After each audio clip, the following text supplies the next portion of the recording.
part that air takes, right? All the tubes. Next, you can look at the parts that deal with breathing. Okay, let's start first with the breathing mechanism. What are the three key parts that are required for you to be able to breathe? Okay, mentally think, call, extract from your brains. Breathing, breathing. What are the parts that allow you to inhale and exhale? Okay, part number one. Okay, your shucks. Yeah, where do your lungs come in? Okay, I guess you could include the lungs are okay, fine, lungs. Okay, next, anything else? Ife? What required for you to breathe? Take a deep breath in and out. Sorry? Okay, I'm talking about breathing mechanism versus your respiratory tract. Respiratory tract is the pathway that air will take. I just want to talk about the parts that are involved for you to be able to take a breath in. Your diaphragm. Okay, your diaphragm is really important. Okay, your diaphragm can contract, relax, change the volume inside your thoracic cavity to allow air in and out. Okay, next, other than the diaphragm, Sarah. Okay, your intercostal muscles. So we have settled all the muscles of the body. They are required for breathing. Diaphragm, intercostal muscles. There's the internal, there's the external, and these are connected finally to your rib cage. Okay? These allow for you to take a breath in and out so the air can fill up your lungs and exit your lungs. Okay? Last week, I shared a little bit about breathing in.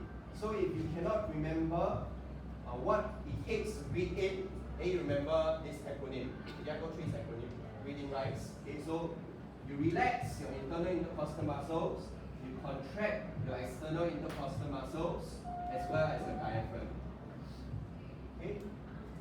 Then if you wanted to, you could explain it out a little bit more. Okay, other than breathing in, you can breathe out passively. You can also breathe out forcefully. Okay, and that will change this acronym a little bit. Okay, if you breathe out passively, you relax everything. You relax your internal, you relax your external, as well as the diaphragm. Be read. If you breathe out forcefully, you have to contract your internal and you relax your external as well as your diaphragm. Chi-red, C-red. So the other two acronyms don't quite sound very nice. So I always remember this one the most. Okay? Okay, so this is one big part. It's one big part of the respiratory system. You can expect that this will be this is something we will definitely want to assess your understanding of. It's also very important to you as a person. So that's why we are learning it. Next, your respiratory tract. Your respiratory tract is the tract that air will take in and out of your lungs as this breathing mechanism is taking place. It starts off from your nose, then it can go through via the pharynx or the larynx, or this called larynx. Then you go down the trachea. Okay, then you go down the two bronchi. Then you go down even more, branch even more to the bronchioles. And finally, it will end up where the alveoli are. Alveoli is the plural form of it. Each one of the small little bubbles is alveolus. Okay. We also learned a little bit about the adaptations of all these branches so they can keep the airways open. We learned that number one, there's cartilage. The cartilage helps give it structure so that it doesn't collapse inward on itself and can keep it open. You can feel the cartilage in fact when you touch your trachea over here. Next, other than cartilage, we have smooth muscle. These smooth muscle that the trachea is made up of can contract or relax.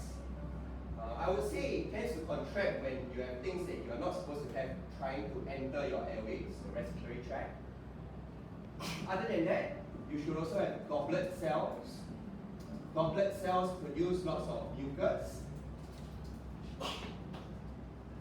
which the whole school is like filling up with. Pure cough here, cough there. And when they cough, right, it's gargling with mucus.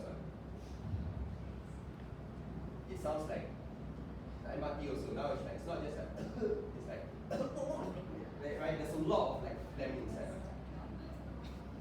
Your phlegm is also mucus. It's just that your mucus contains a lot of additional things. All the dead bacteria, viruses that have been killed out by the immune system. Dead white blood cells also have been entered the mucus and they are all being swept out. The color of your mucus can tell your health. What are the colors of the mucus that you have seen before come out of your own respiratory system? Okay, clear is good. Clear means the particles are very small, doesn't really affect you. Good.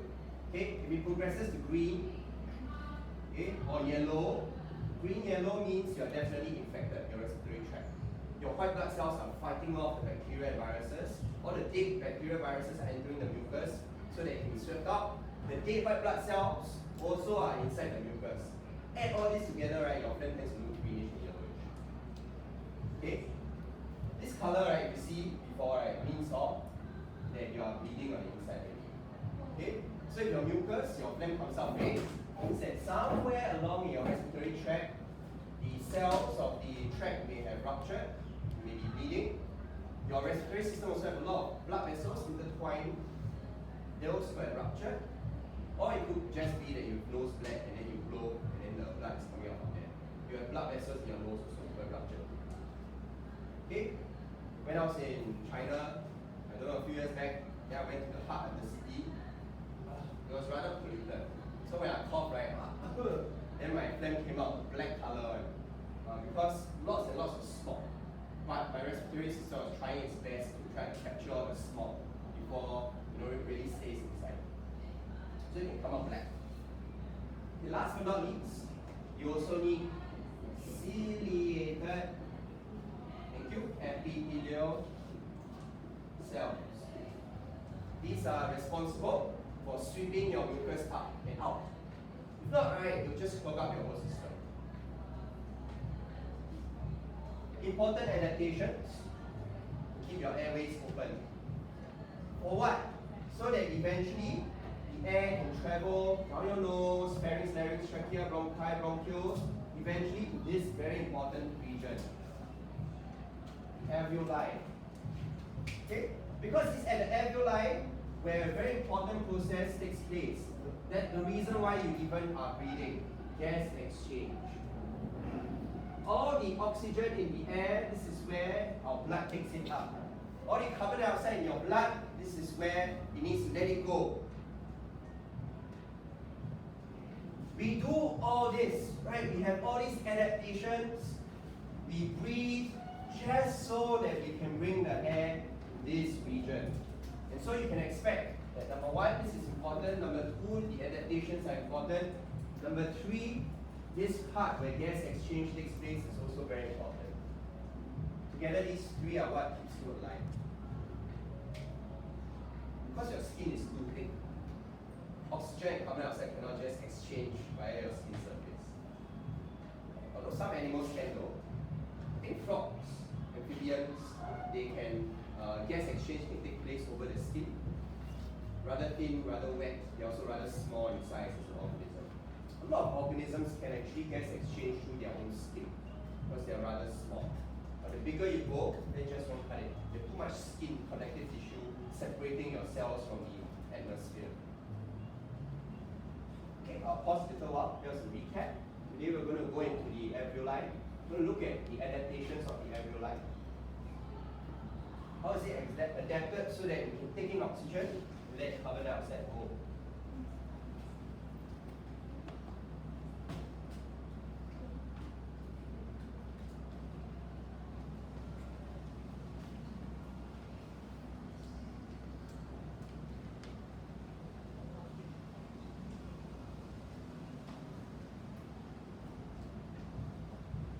Yes.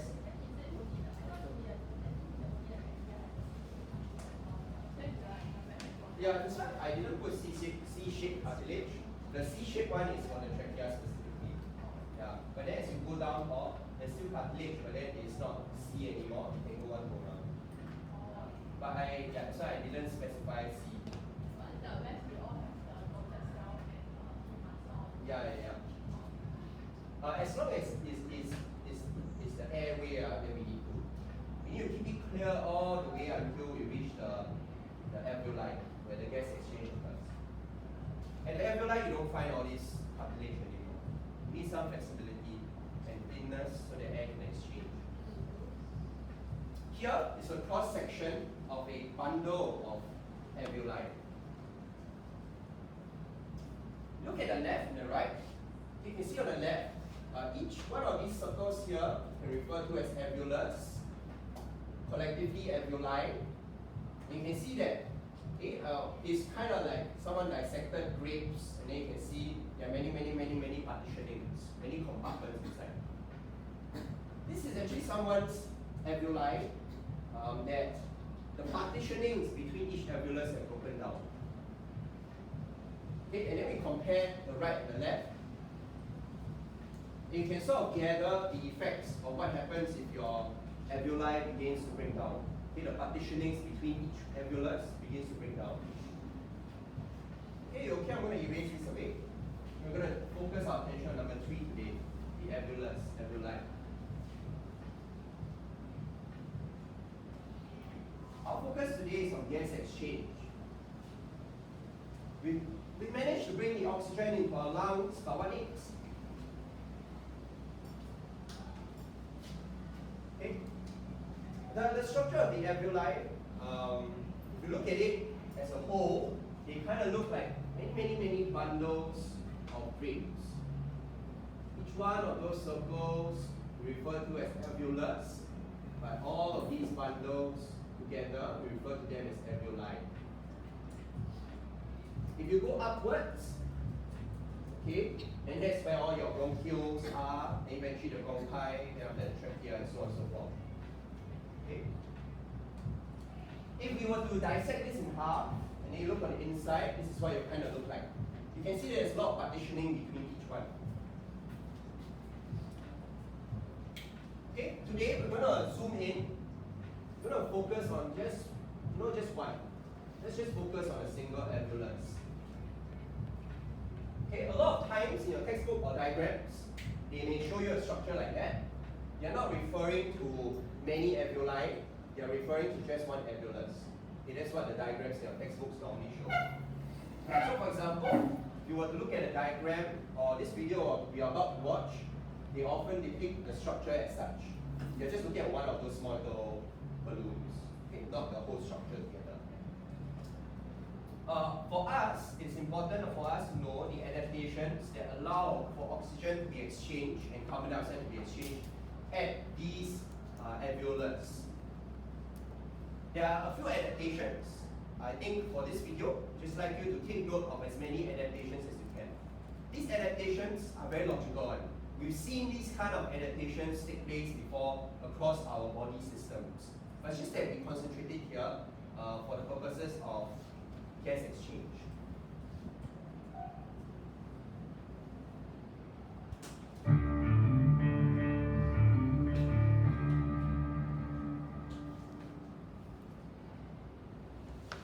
The alveoli are the site of gas exchange in the lungs, and they're located here at the very end of the bronchioles. They have a structure that's something like this. We often describe it as having a sort of cauliflower shape, but basically they're just tiny little air sacs at the end of the bronchioles. If we see it here represented in more of a diagram format, we can see what's going on. First of all, oxygen and carbon dioxide are constantly being supplied and removed through breathing. Let's look a little bit closer at the lining here. Notice that it's only one cell thick. Oxygen can diffuse across the cell membrane of the cell that lines the alveolus. From there, it can obviously diffuse across to outside of that cell.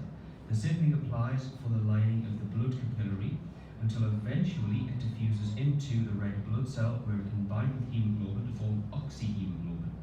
Similarly, carbon dioxide can also diffuse across these cell membranes and reach the alveolar sac to then exit the body. Now then, oxygen, as we've already said, is constantly being supplied through breathing, but it's also being taken away from this area because of the blood flow. What this means is that we are constantly maintaining a concentration gradient, which is what allows this transfer of gas, this gas exchange, to continue. There are important features of the gas exchange surface that you need to know. First of all, it's got a large surface area which is provided by this particular shape of the alveoli, and also by the fact that there are lots of them inside of the lungs. It's very thin, which provides a short diffusion pathway. Notice that the lining is only 1 cell thick. It's also got a moist lining. The inside of each alveolus sac is moist, which allows gases to dissolve, which then allows them to diffuse across the lining. It's got a very good blood supply. Each one of the alveoli has lots and lots of blood capillaries surrounding it.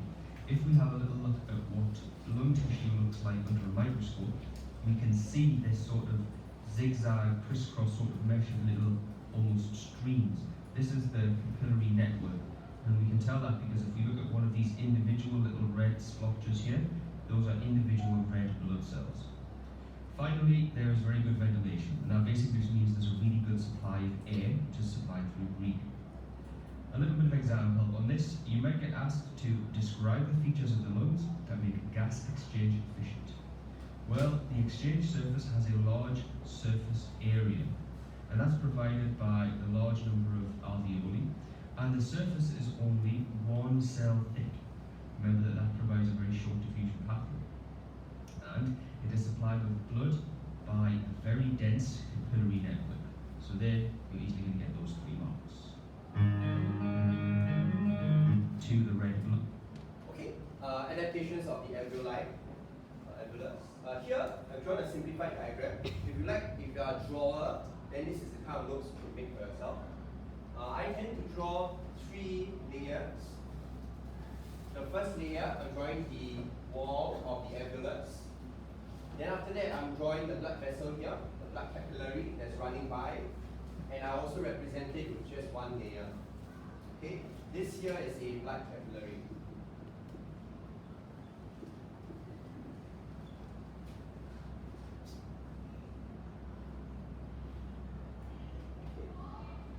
Okay, so some adaptations of the alveolus.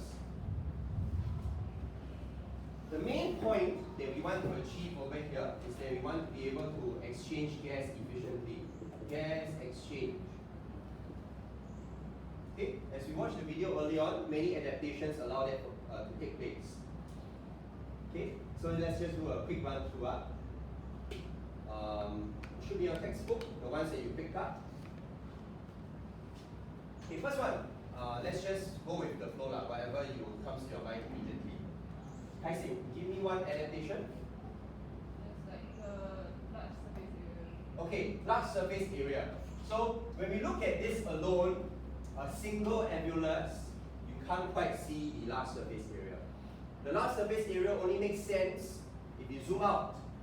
If you have many of these alveolus together, compared to, right, versus this versus, I just have one like lip like that. Okay, a prune versus a bunch of frames, right? If you look at this, the surface area is definitely way more compared to if you compare to this surface area. Do you know that in math? How to calculate the surface area of a sphere? No. Is it okay? 4 pi r squared, surface area of a sphere. You go do the math. You go and calculate the surface area of a sphere, this one big sphere, versus many tiny spheres, right? You'll find that the surface area over here is way larger, right? I mean, in theory, okay, I haven't done the math. By theory, it should be like that. Okay, so number 1. Okay, thanks, Kaixin. The surface area. So there are numerous of them. Numerous, so that you can increase surface area for gas exchange. Another time that we encountered this concept where you need large surface area for exchange or absorption, right? Can you recall? Yeah, your digestive system. Remember, in your digestive system is very there's a lot of villi, finger-like projections, also to increase surface area for absorption.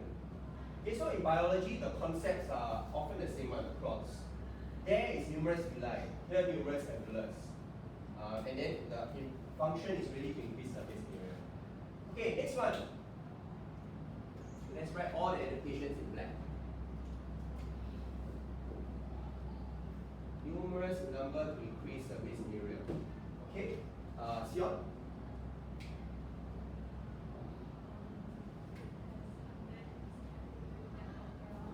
Okay, there's a dense capillary network around it. Again, if you zoom in, you can't quite see it. Because diagrams often, when you zoom in, right, they just show one black blood capillary.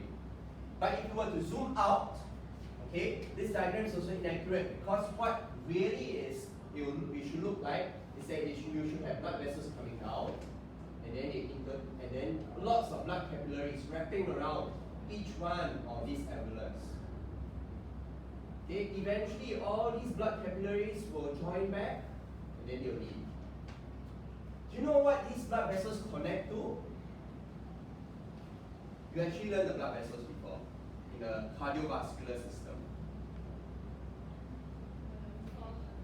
Yes, okay, it has to do with pulmonary, okay? Pulmonary vein, pulmonary artery. Okay, so which one is the pulmonary artery, which one is the vein? Arrow in, arrow out, which is which?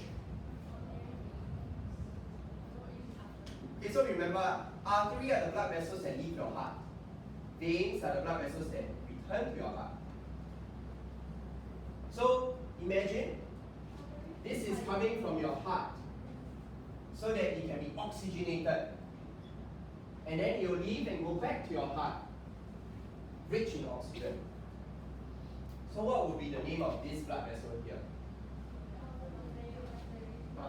Your pulmonary artery. It left your heart, pulmonary artery, go to the lungs.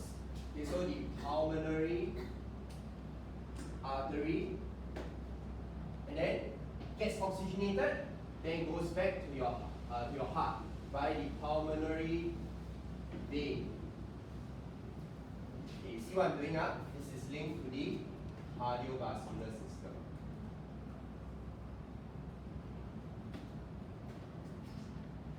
Okay, the topics chosen for this quiz, there's a reason. They are too intertwined not to study them together. When we go to the excretory system, how you make urine, you also find lots of blood vessels going there. That's why I like this year's topic. They are very, very intertwined. The more you learn, the more networks form in your mind, harder it is to forget.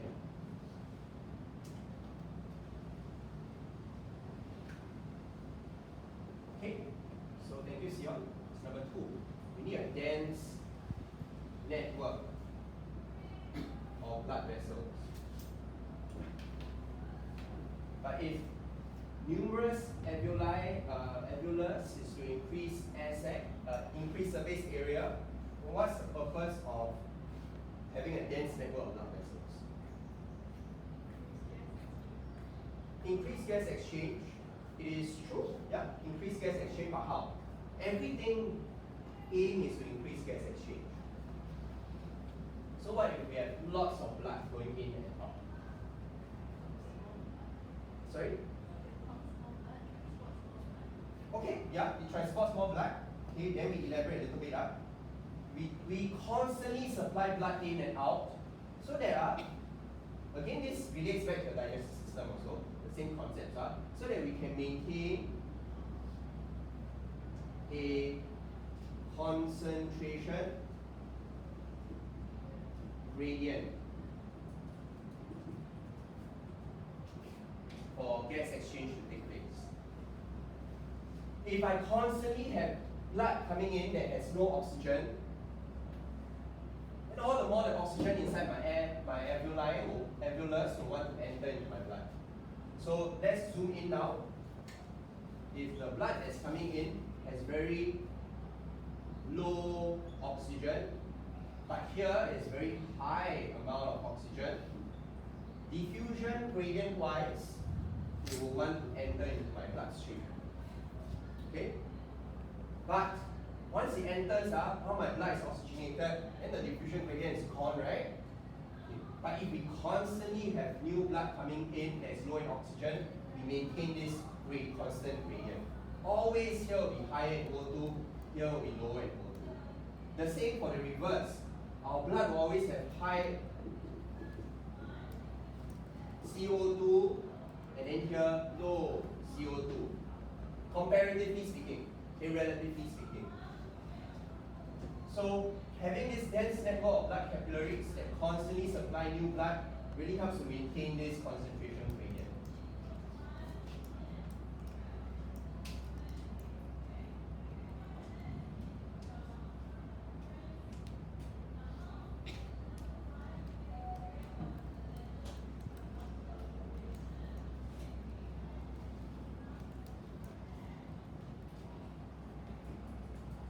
You know what else maintains concentration gradient? It's something to do with what we've already learned.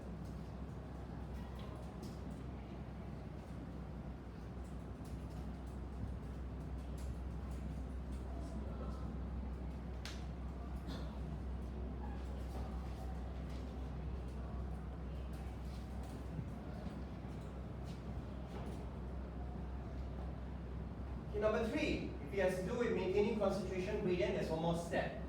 You need good ventilation.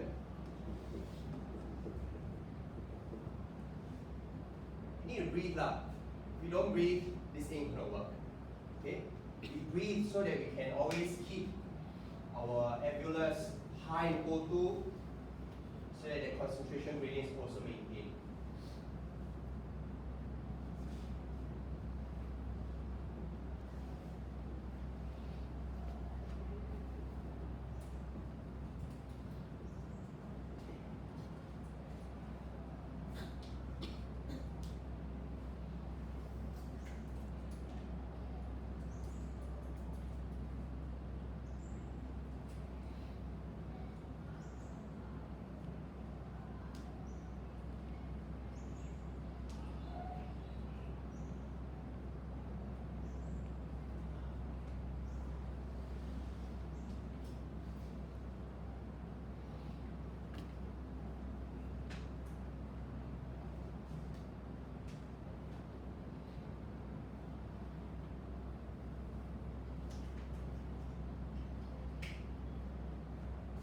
I just pause here for a while.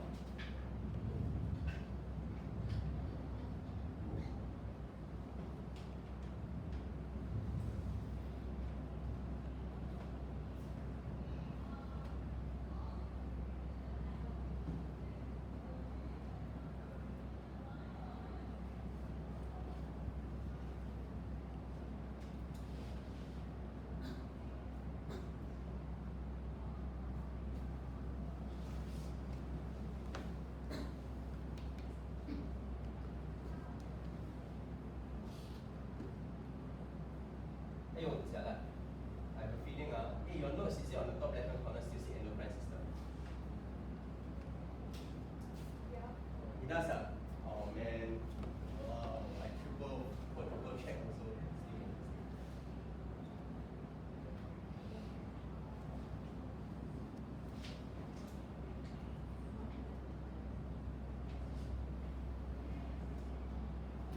Okay. After I learned this, right, then after that, when I heard the news about, okay, in the news, you know, every time after some countries once in a while bomb blasts, right, and then after that, one of the reasons why people die from a bomb blast, not necessarily because of what we imagine, fragments being shot and ejected everywhere, entering people. Sometimes people die simply because the shock wave that comes from the bomb blast ruptures these blood vessels in your lungs. And that is good enough for you to suffocate literally, even though you look quite good and well. Yeah. So that to me was quite scary. That bomb blasts, the fragments aside, the shock waves are enough to really rupture all these tiny little blood capillaries. Because if you really take this away, there's nothing. Your pulmonary artery can come in, but it's not going to be able to take oxygen and to the rest of the body. So you really struggle to breathe.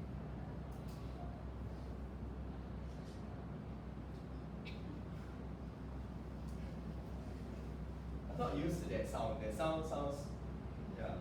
You never disable the sound. Do you know in Korea that it's by law, right? Incorrect yourself. By law, you cannot disable the phone taking function. No, the phone taking sound function. So everybody take a photo, right? Confirm a sound. Yeah, that cannot be removed from your phone. I think it's to prevent people from, taking videos and photos of each other when you don't want it. Okay, last two adaptations are quite related to each other. Number 4, actually your lungs are very wet. When you breathe out, have you ever, take a piece of glass and it gets very moist, right? Moisture comes from somewhere, right? It comes from the inner lining of your epithelium, of the alveoli. It's actually not filled, the inner lining of it has moisture.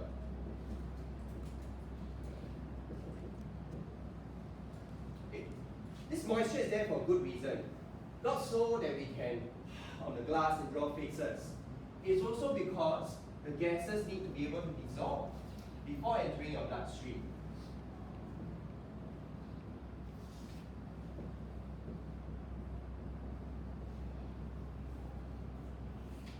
Because we cannot have gas bubbles flowing throughout our bloodstream. That's not how we transport gases, oxygen and carbon dioxide. We transport these gases in solution. Carbon dioxide, as you recall from the cardiovascular system, will be converted to an acid that will dissociate into ions. Oxygen will be carried by your hemoglobin. Neither of these gases should be transported as gas bubbles inside your bloodstream. And in the first place, gases aren't very soluble. Okay, so why? Because gases are not very soluble.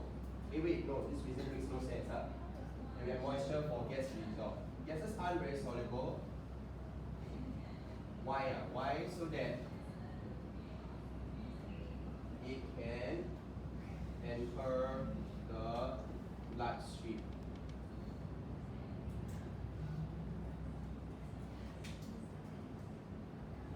Okay, but in your bloodstream, please take note that these gases aren't going to be as bubbles inside your bloodstream. Your oxygen will bind to hemoglobin. And this is related to your circulatory system again, or cardiovascular system.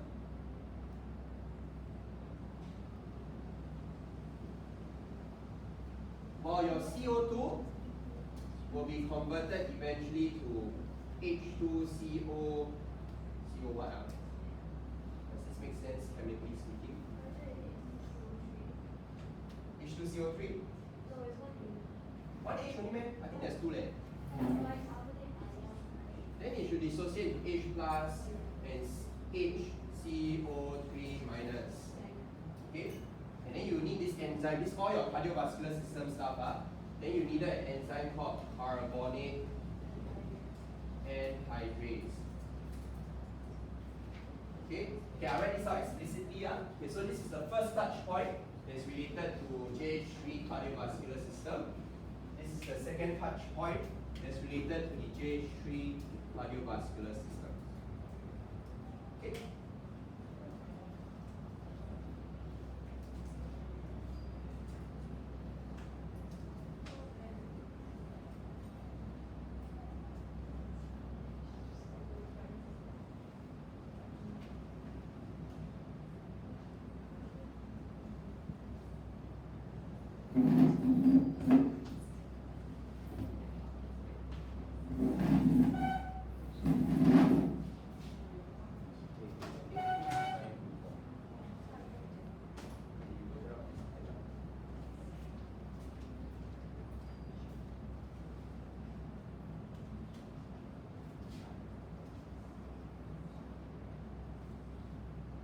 Okay, last but not least, number 5. Actually, water is sticky. Remember we learned all the hydrogen bonding, water is sticky. This, by the way, is microscopic. All these water molecules by right, they want to stick together. And if they do stick together, your alveolus will just collapse inwards because water is sticky. So number 5, actually inside our water, we have this thing called lung surfactant to prevent the the collapse of your alveolus. Prevents the water from sticking to each other and only stays at the edges. Okay, this relates to your JH3 topic on hydrogen bonding, whatnot. Okay. Meantime, continue jotting down the notes. In the meantime, could I just get you to go and have a look quickly at and watch the video on the next section, gas exchange, while I go and sign a blue form.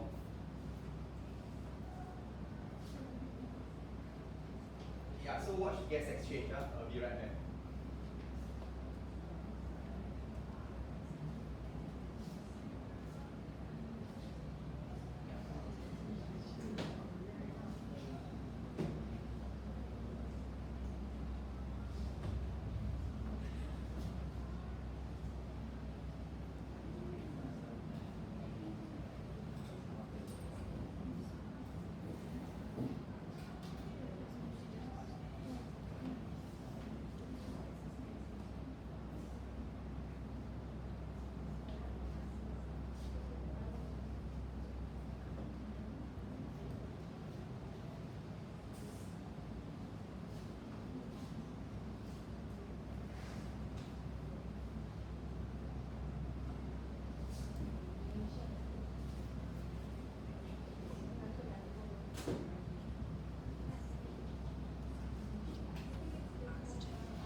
Okay, to close out this section of the chapter, if you watch this video, you see a lot of the points inside are rather familiar from last year, cardiovascular system.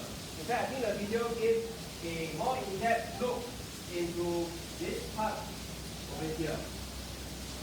Yeah, how the two different gases are transported in our bloodstream. I'd just like to layer and draw the link between biology and chemistry. Okay. All the shouting is reverberating in my nose and making me want to sneeze. As I can feel my nose inside my hair by breath as I'm talking right now. Okay, so now let's just go and draw the link between what you learned in chemistry and now back to biology that you've actually learned before. In your textbook, you will see a diagram that looks something like that. Yeah? If you scroll to one of the pages, you'll see two diagrams. For you, this is what you should see. Scroll down a bit more. Okay, so over here.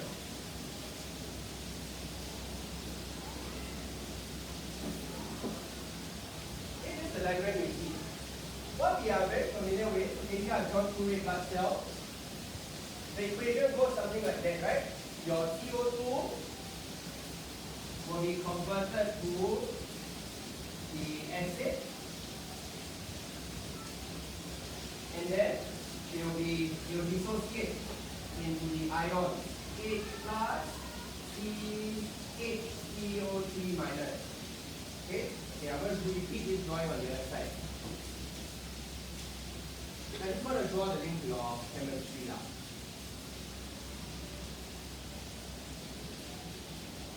Okay, chemistry you learn about reversible reactions, right? Okay, reversible reaction. Is it a topic or just mentioned in passing? Okay, mentioned in passing. Okay, so I think in chemistry they will have drawn the arrow instead like that. One half arrow like that, and then another half arrow like that, right? Yeah? Okay, so I'm going to do the same for the other side too. This means there's a reversible reaction.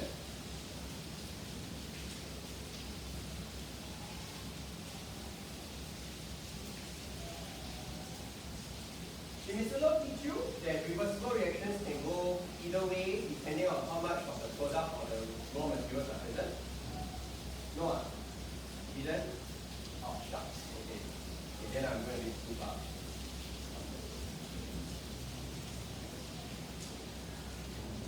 Okay, then eventually Mr. Low will teach you this. Let's start first with at your tissues, tissues of the body. What makes the CO2 convert to the acid form in the first place? You will eventually learn in chemistry the reversible reactions, while they can go back and forth, the reaction. Very often what determines whether you go one direction or the other is by how much of either side of the reaction is present. Okay, let me give you an example. At your tissues of the body, you are using oxygen. Yeah, you are using oxygen and you are producing a lot of CO2. Okay, so CO2 concentration is very high.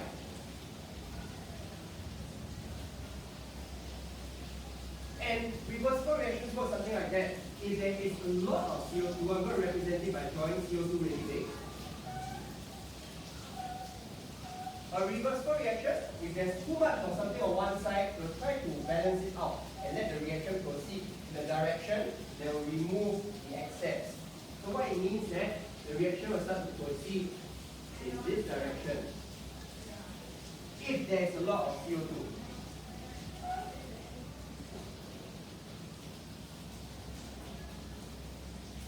On the flip side, if you're at the alveolus, by right CO2 concentration is low.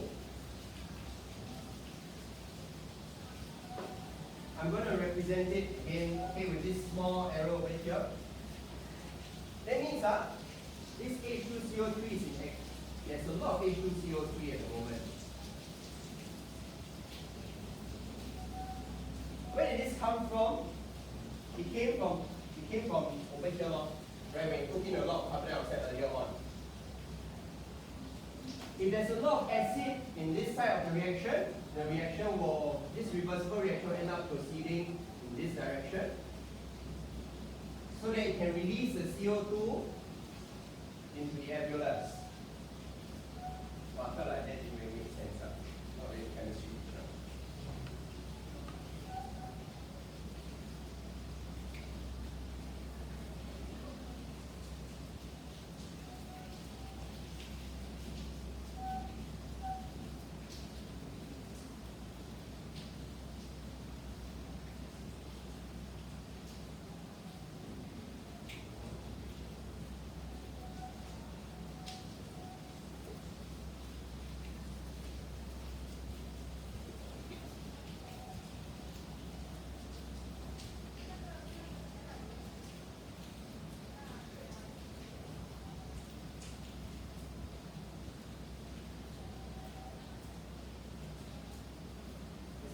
Anything remotely similar to what I said?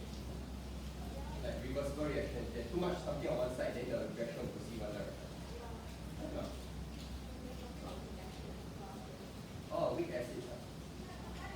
Oh, but H2CO3 is a weak acid.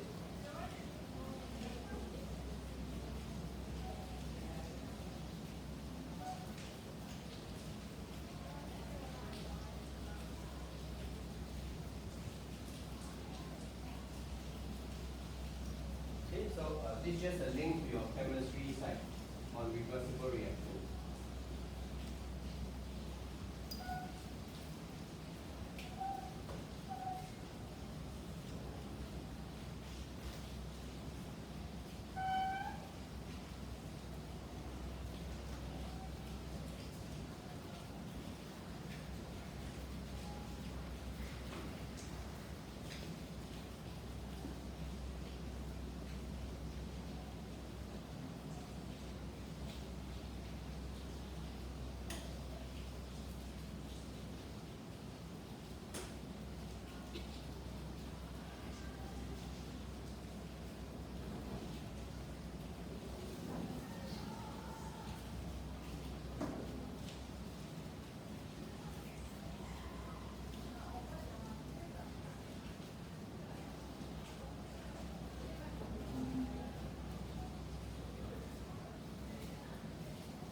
If you already have questions for me, you can either raise up now, or you can skip to, you could go to the exit parts. You can go all the way to C part 4 and fill in some questions there. I will not go through yet. I'll be talking about smoking first, and then I'll jump back to answer some of your burning questions.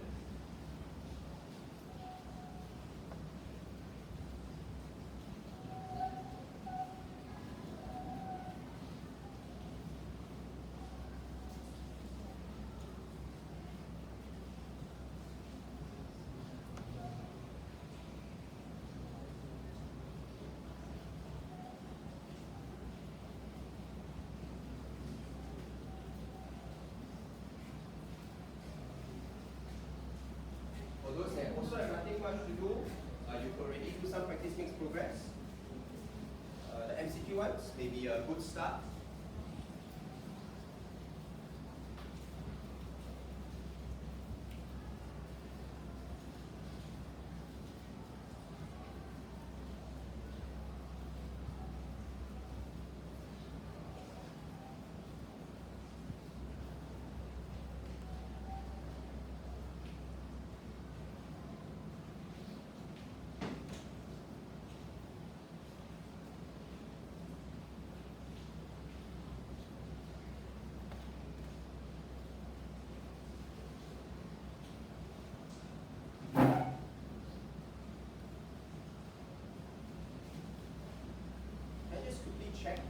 anyone keyed in a question? No one keyed question, yeah. Okay. So to make it easier for both of us, if you have any questions, go all the way to the end, the very, very end section where you post the questions. Because each section actually has a question. Go all the way to the last tab. So that when we end up the chapter, I can answer all your questions also. Okay, but if you would like to, there are some questions to practice under B part 3.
Stop at MCQ 4, okay?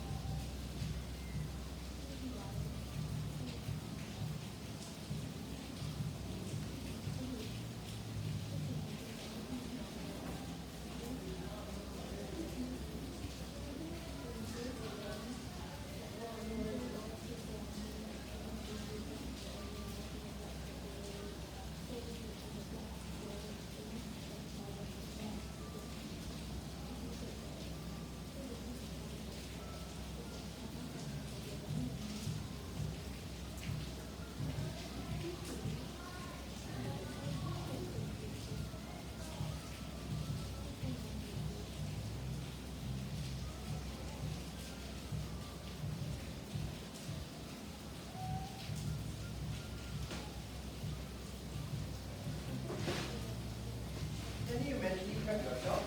Next Monday, we'll likely be going to the lab if the kidneys arrive, and then we'll be starting off our excretory system directly. Just learn about kidney as we dissect it.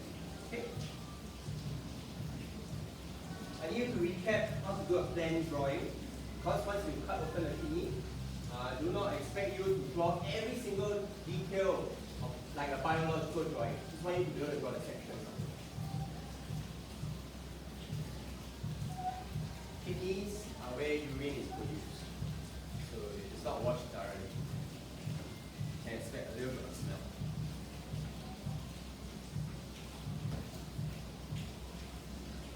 Okay, we got a little bit of practice from the practice mix program.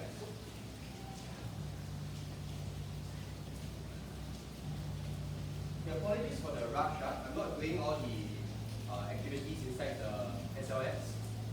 So that we are the class with the least number of lessons, because we are missing a lot of content.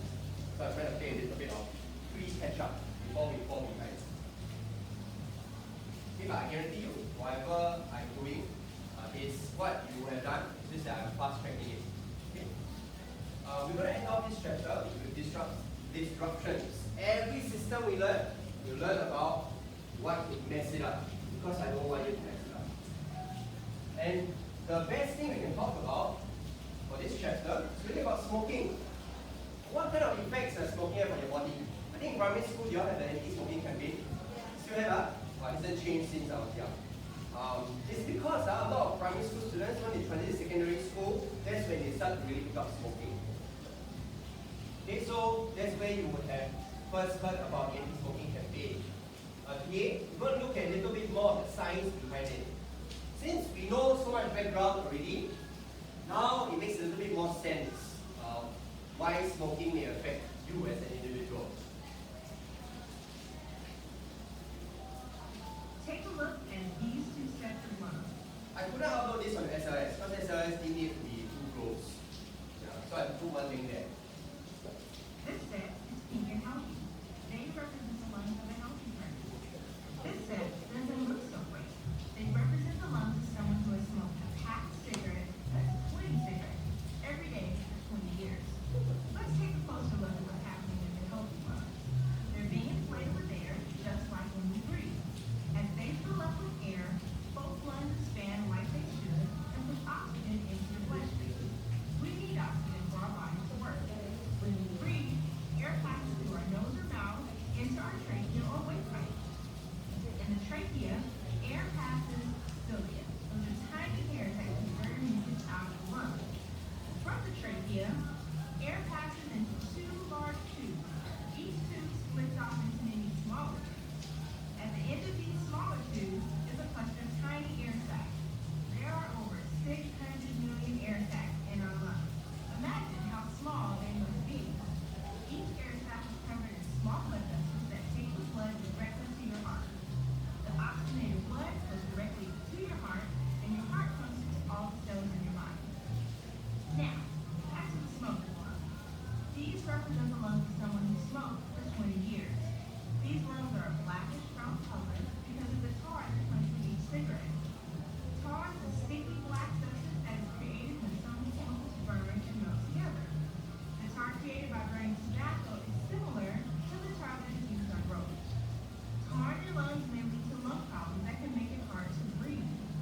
Even though vaping doesn't force tar into your lungs, it does cause your lungs to get inflamed and clog with blood, pus, and other fluids. The chemicals in cigarettes also cause lung cancer. If you look here, lung cancers have started to form. They start in the cells that line the surface of the lung like this white area. The lower portion of this lung doesn't inflate. That is what lung diseases like COPD and emphysema look like. People with these diseases find it hard to breathe, and they struggle with even the smallest, easiest activities like walking. Which set of lungs would you like working for you? The choice seems pretty clear.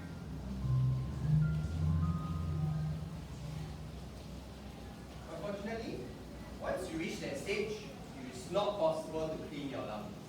Okay? My father's lungs probably like that. He was a heavy smoker. When I was before P6, every day of my life, he'll be in the kitchen, smoking at the window, and he'll go through one pack each day. Think about that. How many his lungs probably coated with a lot of the harmful chemicals. Okay. As a student, what I hope you appreciate would be, now that you know the various parts that keep your airways clear and are responsible for gas exchange, how does smoking affect all these parts? Okay. It affects all these parts. Okay, so in your textbook, they will give a little bit more detail into all different chemicals. As a student, you are required to know these chemicals. So for example, you look at this table, nicotine, tar, carbon monoxide, irritants, okay? All of these chemicals you are required to know. What I'm going to focus on instead are the effects of these chemicals. Because we've learned about the parts, now let's look at what happens if you disrupt these parts. When you smoke, sorry, not when,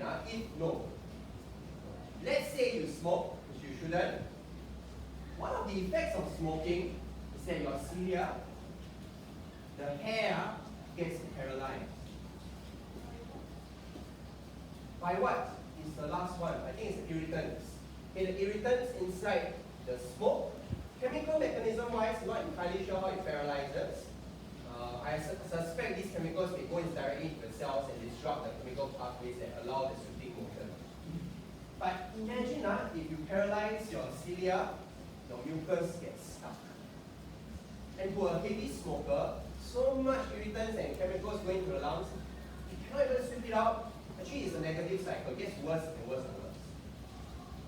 So, sometimes you know a smoker is a smoker when you can hear them have this thing called smoker's cough. A smoker's cough often sounds very flaggy, even though they are not sick. It's because they really cannot clear out all of the mucus and phlegm inside their lungs. Their goblet cells end up producing way more mucus. Because here you are, someone actively putting irritants inside your lungs. Your lungs' natural reaction is to want to get rid of it. So the goblet cells are also more active, produce a lot more mucus, so they can expel all this out. But then on the flip side, the cilia is not working. You see how terrible this gets? What used to be important, the mucus and cilia, to get the irritants out, both are not going to serve their function anymore. You end up having too much mucus, but cilia not working, your airways get blocked up. And if your airways get blocked up, what's your next natural reaction?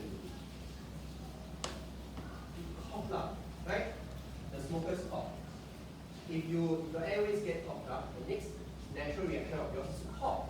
Not just cough, you don't cough very hard. You don't cough so hard to get all of the mucus out. But as you cough so hard, a smoker will end up doing this. Okay, let me just see this here. Okay, look at the whiteboard. This is a healthy set of alveolus, all side by side with each other. And when you look at each alveolus, actually there's a partitioning. Okay? Between each alveolus, because they're side by side, there's actually a partitioning. Okay? But for a smoker that coughs so heavily and so hard, they end up damaging the partitioning between the alveolus. So imagine cough number one, that's very hard. And after that, some of the partitioning gets damaged. Cough number two, damage more of the partitioning. The more they cough, the more they damage the partitioning between. You see how the surface area gets reduced with every heavy cough? Okay? You end up reducing the surface area with each cough as the partitioning gets damaged. This is very symptomatic of someone who has smoked very long, and actually we refer to this condition as MV, I don't know how to spell it, things like that, emphysema. Is that how you spell it? Okay, yeah.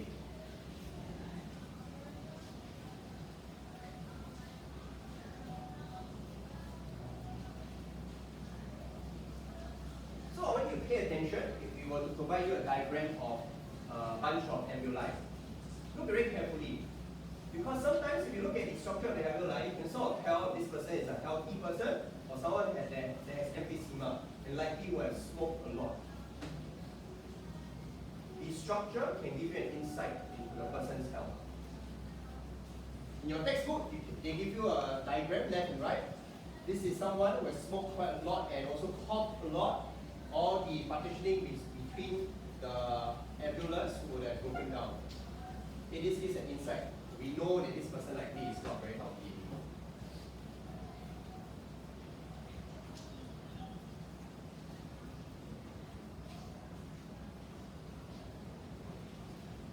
Last but not least, if we go backward a little bit more, your respiratory tract.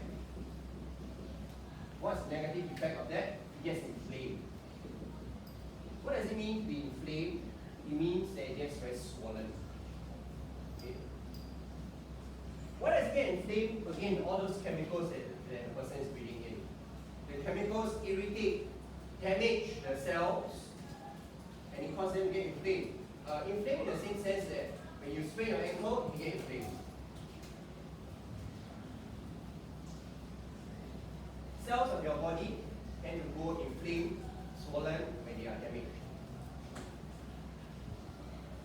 And if your airways get inflamed, this is the red part coloring in is the airway. If it gets inflamed, less air is going to be able to pass in and out. And then still clogged up with mucus that cannot be swept out by the cilia. A smoker really will have trouble breathing as the years go by.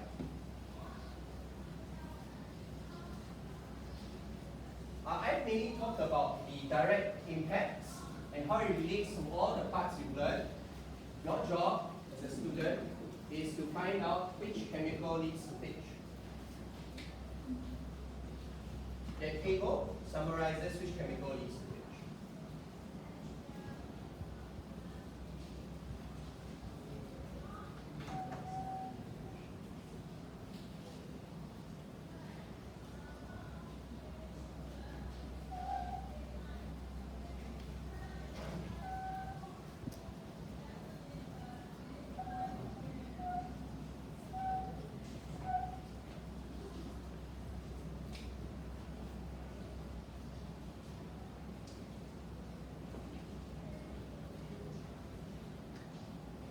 Anyone you know at home that smokes?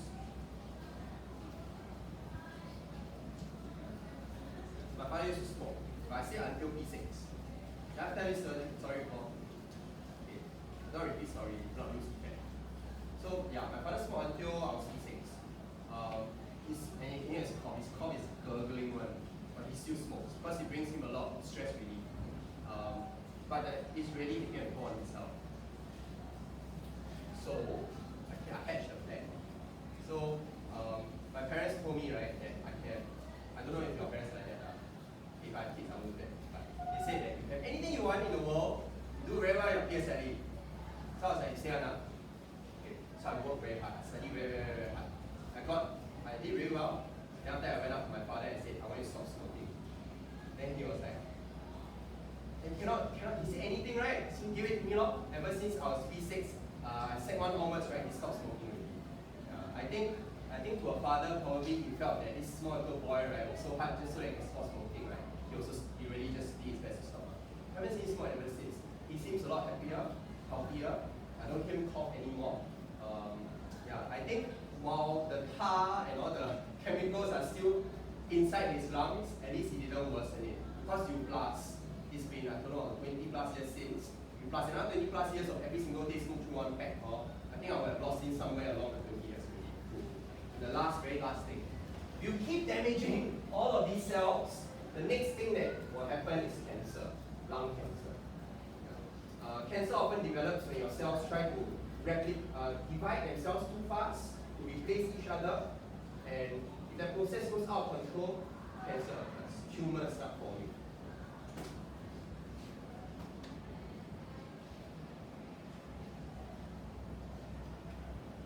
Okay. With that, tomorrow when I see you, the intent I'm trying to clear tomorrow's lesson so that I can go through the paper with you. Okay. So tomorrow I'll be going through the paper with you. After you go through the paper, if you have any questions, note it down. In remainder time, I'll answer some of your burning questions from the respiratory system. And then next week we will start off learning how you produce urine. Okay, that's all for today. I think your mother tongue is next, right? Alright, thank you.